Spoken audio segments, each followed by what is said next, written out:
Vous souhaitez vous exprimer sur un sujet qui vous tient à cœur? Studio Qualita vous donne la parole. Tous les mercredis, Olivier Granillic vous ouvre les portes de Studio Qualita pour une émission en toute liberté. On vous donne la parole, c'est tous les mercredis sur Studio Qualita. Bonjour à tous et bonjour à toutes, heureux de vous retrouver pour un nouveau numéro de On vous donne la parole. Comme chaque mercredi sur Studio Qualita, nous vous donnons la parole. Et vous savez que pour participer à cette émission, il suffit de nous appeler au 050 430 80 20, le numéro de notre boîte vocale.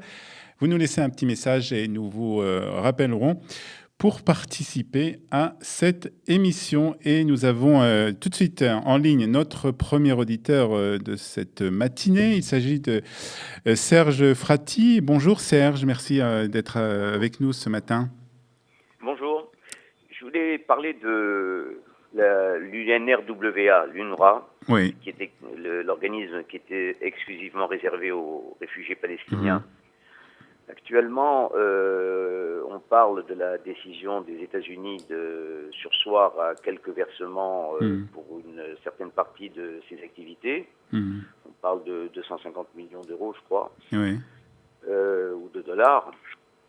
Je pense que au lieu de réduire cette aide, on ferait bien d'essayer de forcer les pays arabes qui ont accepté ces réfugiés en 1948, qui, je le rappelle, sont partis pour la plupart volontairement, puisqu'on leur avait promis de jeter les Juifs à la mer et qu'ils reviendraient tout de suite après la victoire. Donc ça, c'est une parenthèse. Je pense que si on arrête l'aide aux Palestiniens, ça risque de créer des désordres dans les territoires et Israël n'aurait rien à gagner à ça. Par contre, une opération diplomatique de grande envergure, je pense qu'elle a commencé d'ailleurs, il se trouve que depuis que Trump est là, il y a beaucoup de choses qui changent. Déjà, il s'est occupé de l'UNESCO, de Jérusalem, capitale d'Israël. Je pense qu'il est temps effectivement de s'occuper de cette aide aux réfugiés palestiniens qui est l'UNRWA a été exclusivement créée pour venir en aide qu'aux réfugiés palestiniens. Ouais, exactement. Il y a un organisme aux Nations Unies qui s'occupe des réfugiés des autres Voilà, c'est pays. le HCR, le Haut Comité des réfugiés dans le monde. D'accord. Donc, par contre, ce HCR n'a pas du tout les mêmes attributions pour les autres réfugiés. Il ne bénéficie d'aucune aide à la même hauteur que celle qui est réservée aux Palestiniens. Il faut le savoir. Donc, qu'est-ce qu'il faut faire avec cette organisation qui est uniquement pour les Palestiniens, l'UNRWA ? Bien, je pense qu'il faudrait que ces gens qui sont dans les pays arabes et qui entretiennent un mythe, celui il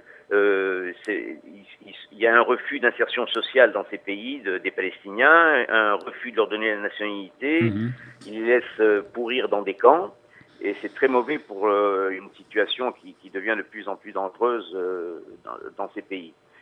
Au lieu de parler de l'aide, je pense qu'il faudrait une action internationale pour obliger les pays qui ont reçu ces réfugiés, qui sont devenus des réfugiés éternels, puisque c'est à perpétuité qui sont réfugiés, on n'a jamais vu ça. C'est-à-dire on en est à la 5e génération de réfugiés et on n'en sortira pas. Dans 300 ans, ce seront encore des réfugiés. Donc ils étaient au départ 600 000, aujourd'hui ils sont 6 millions. Ça peut pas continuer, donc il faut mettre un fin à ce statut. Et je pense qu'on peut trouver de solutions qu'avec les pays qui ont accepté ces immigrés. En les intégrant dans les pays ? Réfugiés. En les intégrant dans le pays. Bon, je pense que c'est en train de se faire petit à petit, mais il y a toujours ce Abbas qui demande que ce retour des réfugiés, en sachant très bien que c'est impossible. Mais justement, est-ce que les Palestiniens, vous pensez que les Palestiniens sont prêts à une telle décision, à passer à ce statut de réfugié qui est leur attribué et qui leur permet justement d'être une sorte de monnaie d'échange dans les pourparlers avec les Israéliens, et s'ils passent en s'intégrant dans les pays dans lesquels ils sont actuellement, en fait, cette monnaie d'échange n'aura plus de raison d'être. C'est un peu une carte que les Palestiniens risquent de perdre, en fait, non ? Oui, de toute façon, je pense que les Palestiniens, les réfugiés eux-mêmes, jouent sur deux tableaux. D'une part, ils essayent de s'intégrer, et sans jamais déclarer qu'ils sont plus réfugiés. Donc, ils gagnent des deux côtés, hein, sur les deux tableaux. Il y en a qui sont partis aux États-Unis, beaucoup en Europe. Ils essayent de refaire leur vie dans tous ces pays-là, tout en étant inscrits à l'UNRWA. Donc, d'ailleurs, on ne sait même plus combien il y a de réfugiés, parce que comme il y en a qui sont déjà installés dans d'autres pays, on ne sait pas combien il y en a actuellement. Je pense qu'il faudrait qu'on arrive à percer cet abcès en indemnisant ces réfugiés. Et il faudra indemniser également les réfugiés juifs qui étaient exactement au même nombre en 48-49. Je crois que c'était à peu près 600 000. Donc, il y a deux choses à faire pour Israël. Parler de cette affaire des réfugiés par rapport à la façon dont ils sont reçus dans les pays limitrophes arabes, les pays limitrophes d'Israël, d'une part, et d'autre part, parler des réfugiés juifs qui sont partis des pays arabes et faire un échange. Ou bien indemniser autant les Arabes que les Juifs. Il n'y a aucune raison qu'on indemnise. Déjà, il n'y a aucune raison que les Juifs qui ont quitté les pays arabes n'aient pas été, au même titre que les Palestiniens, aidés depuis 48 quand ils sont partis. Il n'y a qu'Israël et les Juifs qui les ont aidés. Est-ce que vous pensez que ça peut rentrer dans le cadre d'une négociation, justement, entre Palestiniens et Israéliens, que cette indemnisation, en tout cas, ou que ce passage de statut de réfugié à statut de citoyen à part entière des pays dans lesquels ils se trouvent, ça peut faire partie d'un pourparler, justement, pour résoudre le problème des réfugiés, qui est un problème assez important dans les pourparlers qui n'ont plus lieu maintenant entre Palestiniens et Israéliens. Mais si ces pourparlers devaient reprendre, c'est un sujet qui est toujours un peu un obstacle, hein, à la poursuite de ces pourparlers et pour arriver à un accord, justement. Vous savez, les Palestiniens, ils demandent quoi? Ils demandent le droit au retour des Palestiniens. Ils demandent surtout le droit de retourner en Israël même, et pas dans les territoires de leur futur État s'ils en ont un demain. Ils demandent le retrait des territoires, de tous les territoires occupés en 67, alors que ce n'étaient pas les territoires occupés, c'était des lignes d'armistice. Ils demandent quoi encore? Ils demandent... il y a aussi il y a le sujet aussi des réfugiés, oui, bien sûr. Jérusalem comme capitale. Bon, il y a tous ces problèmes, on peut les régler. Bon, on a parlé du droit au retour. Si on discute, c'est un des problèmes les plus faciles à régler. On indemnise ceux qui sont partis. C'est une question d'argent. Actuellement, on donne de l'argent pour rien. Ils construisent des souterrains, ils construisent des infrastructures guerrières. Je pense que si on leur donnait de l'argent aux réfugiés pour s'installer dans les pays dans lesquels ils sont, on réglerait déjà ce problème. Après, il resterait le problème des territoires conquis en 67. Bon, ce problème, il est toujours en discussion. Donc, ce sont les Palestiniens qui ne veulent pas en discuter. Je l'ai dit la dernière fois, c'est à dessein. C'est pour pourrir le problème jusqu'à ce que la solution de l'État unique s'impose. Donc, il faut casser aussi cette ambition en faisant des faits sur le terrain, en créant des faits irrévocables sur le terrain. Donc, il resterait Jérusalem. Bon, Jérusalem, on a toujours parlé d'un certain petit territoire qui leur appartiendrait et qu'ils appelleraient le Rhodes, je ne sais pas à quel niveau. Et là aussi, il y a des choses qui se passent, hein, puisqu'on a vu aussi une position égyptienne, hein, qui parle, hein, justement, en tout cas, d'une sorte de partage de Jérusalem, mais avec peut-être une autre partie de certains quartiers, en tout cas, de Jérusalem, qui pourrait devenir la capitale du futur État palestinien. Oui, de toute façon, les solutions existent depuis longtemps. Les concessions qu'ont faites les Israéliens, que ce soit à Rafat avec Barak, avec Olmert, elles existent, et même avec Netanyahou. Comme je vous l'ai expliqué la semaine dernière, les Palestiniens, malheureusement, veulent tout. Ils veulent tout ou rien, et ils font tout pour ne pas reprendre justement des négociations qui pourraient aboutir. La grande frousse des Palestiniens, c'est que des négociations aboutissent, et qu'on en finisse avec ce conflit. Ça les empêcherait aux dirigeants de s'enrichir comme ils s'enrichissent sur le dos de leur peuple actuellement. Bon, là n'est pas ce problème. Aujourd'hui, on va essayer de parler des réfugiés. Ce que je considère aujourd'hui, c'est que au lieu de parler d'arrêter l'aide, bon, je pense qu'il faut arrêter certaines aides. Il y a certaines aides qui pourraient être coupées, c'est sûr. Mais je crois qu'il faut absolument rentrer dans le débat de l'indemnisation des réfugiés arabes. Pour ceux qu'ils avaient, je pense que ça ne doit pas être énorme. Et surtout des réfugiés juifs. Parce que eux, les réfugiés juifs, ils ont laissé pas mal de choses dans les pays qu'ils ont quittés. Ça, c'est un autre sujet encore qu'on pourra évoquer prochainement. En tout cas, merci beaucoup d'avoir intervenu ce matin sur les ondes de Studio Qualita et de nous avoir parlé de ce sujet important. Voilà, merci. Bonne journée. Au revoir, bonne journée. Et nous continuons avec notre second auditeur dans quelques secondes sur Studio Qualita. Et nous continuons cette émission On vous donne la parole sur Studio Qualita avec un autre auditeur. Nous avons Dan Israël au téléphone. Bonjour Dan. Oui, bonjour. Donc voilà. Dan, vous allez... Oui, pardon. On va parler avec vous d'un sujet qui vous tient à cœur puisque vous allez nous parler de ceux qui se présentent comme nos amis et qui ne le sont pas vraiment. Oui, tout à fait. En fait... Je pense que les Juifs, nous avons deux types d'ennemis.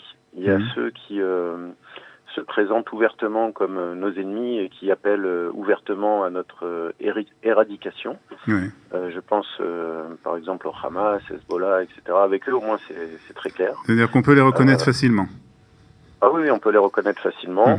Ils ont une charte. Dans cette charte, c'est indiqué clairement que pour sauver l'humanité, etc., il faut éradiquer tous les juifs. Les nazis aussi faisaient partie de cela, etc. Bon, ceux-là, on n'a pas de problème à les identifier. Il n'y a aucun problème. Par contre, moi, je voudrais parler d'une autre sorte, une autre catégorie d'ennemis. Ceux qui se présentent comme nos amis. Ceux qui nous disent, écoutez, on est vos amis, on voudrait qu'il y ait la paix dans la région, que tout se passe bien, c'est pour vous qu'on fait ça. On vous demande la division de Jérusalem. On vous demande donc, ce sont nos amis, à condition, bien sûr, que on divise Jérusalem, qu'on donne des territoires. C'est-à-dire que ce sont nos amis sous certaines conditions. Sous certaines conditions, oui. Et d'ailleurs, on a une excellente amie comme ça, qui fait même partie dans la Chambre des députés au Parlement français. Au Parlement français, oui, c'est ça. Clémentine Autain, qui est une excellente amie, puisqu'elle est vice-présidente. On vit vraiment dans un monde de fous. Elle est vice-présidente du bureau. Enfin, ils ont créé un groupe d'amitié. Un groupe d'amitié franco-israélien entre donc le Parlement israélien et je pense aussi avec les parlementaires français et les parlementaires israéliens. Oui. Alors, sauf que cette amie en question, elle est absolument obsédée par Israël. Et là où ça devient un petit peu bizarre, un petit peu suspect, c'est qu'elle critique systématiquement, mais de façon systématique et obsessionnelle, Israël. C'est-à-dire qu'Israël ne fait jamais rien de bien. Moi, je ne suis pas contre la critique, mais dès lors que ça devient systématique, ça devient obsessionnel, on peut quand même se poser des questions. Et on peut aussi se poser des questions sur sa réelle amitié, sous condition. Bien sûr, elle voulait aller en Israël pour soutenir un terroriste qui s'appelle Marwan Barghouti. Et ça, personne ne trouve ça étonnant, d'ailleurs. C'est Israël quand même, puisqu'Israël a interdit son entrée dans le territoire israélien quand même. Oui, non, je parlais parmi ses amis, parmi je veux dire, parmi les gens, entre guillemets, modérés, les Français... Mais ça devrait quand même interpeller, je veux dire.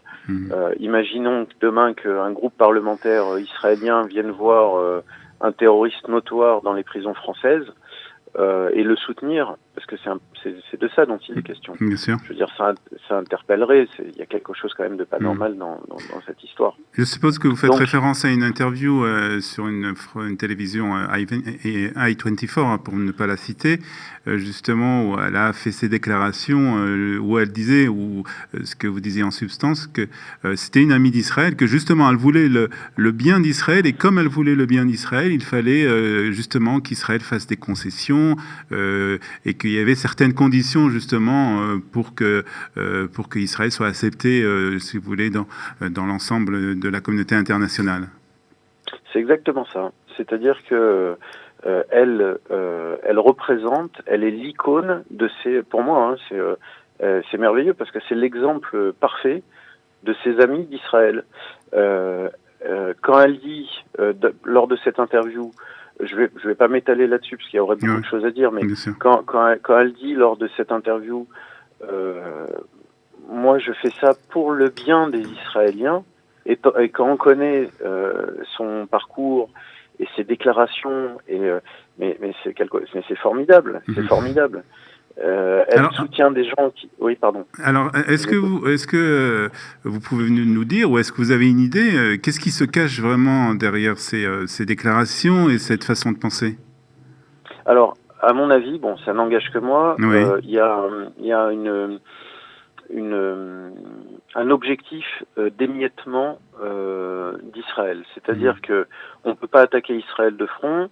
On s'en est rendu compte que suite à plusieurs guerres, etc., ça fonctionne pas comme ça. Donc il y a une autre stratégie, à mon avis, peut-être plus ou moins consciente, parce que je sais pas s'ils l'ont vraiment. Mais en tout cas, la stratégie, c'est un émiettement d'Israël.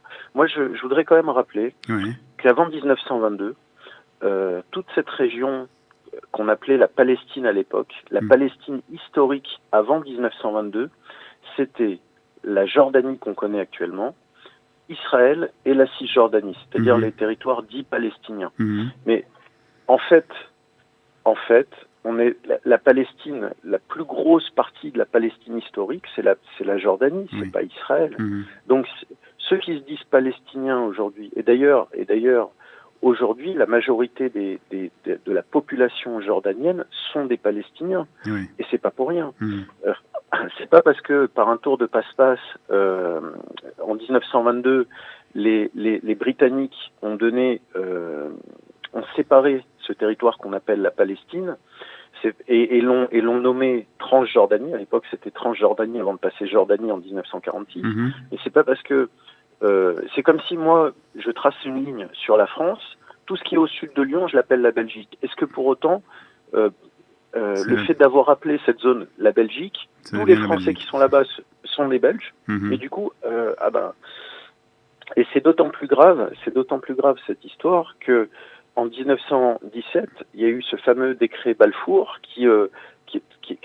décret Balfour, c'était un décret officiel britannique qui promettait toute la région, c'est-à-dire la Jordanie, Israël, la Cisjordanie, etc., aux Juifs. C'était le foyer national juif. Et c'est un décret qui a valeur au niveau du droit international, puisque je rappelle qu'à l'époque, les Britanniques étaient... la Palestine était sous mandat des Britanniques, qui étaient eux-mêmes membres de la Société des Nations, ancêtres de l'ONU. Donc, véritablement, on nous a déjà fait le coup, entre guillemets, une première fois. On a déjà... Alors qu'il y avait une promesse qui avait des fondements officiels, etc. On nous a déjà amputé de 75% du territoire qui était censé être le nôtre. On a fait un petit tour de passe-passe, c'est 75% du territoire qui est la Jordanie aujourd'hui, qui est un territoire 3 fois ou 4 fois plus grand qu'Israël. C'est devenu la Jordanie. Maintenant on oublie, on a oublié tout ça. Et aujourd'hui, on nous refait le coup, on nous dit, oui, mais les Palestiniens n'ont pas de terre, c'est un peuple sans terre, etc. Il faut leur donner des territoires et tout ira bien. Comme si, avant même que Israël se soit reconstruit, avant même que les Juifs soient souverains sur quelques territoires, comme si tout allait bien, comme si c'est juste un problème de territoire qu'on donne aux Palestiniens et tout ira bien. C'est allé un peu vite en besogne. Moi, je rappelle que les massacres de Hebron en 1929, des Juifs se sont fait massacrer par des Arabes à Hebron. Et on pourrait parler aussi des révoltes arabes qui ont suivi quelques années plus tard, où des Juifs ont été tués, alors que les Juifs étaient souverains sur aucune terre. Alors, il faut arrêter. Il faut arrêter de penser qu'on va donner des territoires et que tout ira bien. Bon, voilà, c'est... Donc, si voilà, vous voulez conclure ? Moi, ce que je pourrais dire, c'est que, à mon avis, si on donne encore des territoires, ce qui risque d'arriver, c'est qu'aujourd'hui, on a une population arabe israélienne qui est très très importante, qui s'identifie pas du tout ni au judaïsme évidemment, ni à Israël. Et de même que on a oublié que la Jordanie c'était le territoire des Palestiniens et que c'était promis aux Juifs, demain on oubliera que les Juifs ont donné des territoires aux Palestiniens et on dira « Ah mais attendez, il y a el-Fahed, il y a des villes entières qui se considèrent, il faut leur donner leur indépendance. » Et c'est pour ça que je parlais d'émiettement, petit à petit, il y a une stratégie comme ça. Alors, je pense que ces amis... On essaye de rendre flou la réalité historique, en fait, de ce qui s'est passé dans cette région. Bien sûr, les gens ont la mémoire courte. Et premièrement, c'est pas un problème de territoire. Deuxièmement, on risque de nous refaire le coup encore quelques années plus tard. Donc, je pense qu'il faut être assez ferme. Aujourd'hui, il faut être assez ferme. Il faut remettre les choses au bon endroit, comme on dit. Merci beaucoup, Dan, d'avoir participé aujourd'hui à On vous donne la parole. On vous retrouvera, j'espère, très bientôt sur les antennes de Studio Kalita. À bientôt, merci. À bientôt, bonne journée. Voilà, c'est ainsi que nous terminons cette émission dont on vous donne la parole sur Studio Kalita. Je vous rappelle que si vous voulez vous aussi participer à notre émission, rien de plus simple, il suffit de nous appeler au 050 430 80 20. C'est le numéro de téléphone de notre boîte vocale de Studio Kalita, 050 430 80 20. Vous nous laissez un message avec votre nom, prénom et nous vous rappellerons pour participer la semaine prochaine peut-être à cette émission de On vous donne la parole sur Studio Kalita. Et je vous rappelle aussi que pour suivre les programmes de Studio Kalita, il faut télécharger notre application Studio Kalita, une application que vous pouvez trouver sur Apple Store ou Google Play, ou bien nous suivre sur studiokalita.com. Merci de votre attention. Nous nous retrouvons la semaine prochaine pour On vous donne la parole, mercredi prochain. Bye bye. Vous souhaitez vous exprimer sur un sujet qui vous tient à cœur? Studio Kalita vous donne la parole. Tous les mercredis, Olivier Granillic vous ouvre les portes de Studio Kalita pour une émission en toute liberté. On vous donne la parole, c'est tous les mercredis sur Studio Kalita.